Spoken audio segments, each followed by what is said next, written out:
Pokazat ću vam sad kako se saradnički radi na deljenom dokumentu. Prvo ću ga kreirati direktno na disku. Tipovi dokumenata mogu biti različiti u zavisnosti od toga šta sve želimo saradnički da radimo. Odabrat ću rad na tekstualnom dokumentu.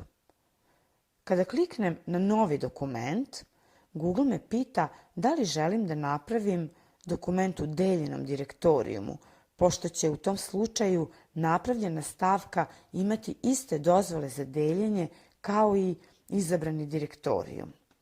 Potvrdit ću. Na Google dokumentu radimo na isti način kao što i radimo u programu Microsoft Word, s tom razlikom što ne moramo čuvati promene. One se čuvaju automatski.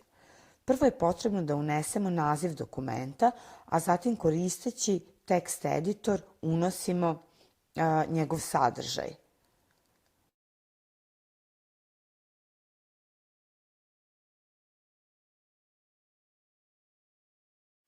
Možemo dodati sliku, tabelu, crtež i unositi komentare za sadržaj koji smo uneli.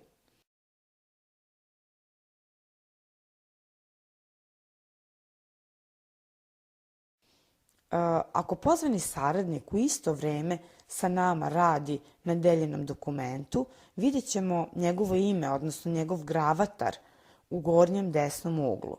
Tada ćemo takođe moći da koristimo chat, odnosno sinhronu komunikaciju putem poruka.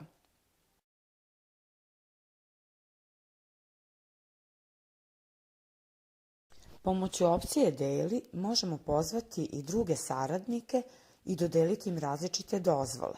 Na primjer, ako želimo da treća osoba samo pogleda i komentariše dokument na kome radimo, odabrat ćemo opciju Može da komentariše.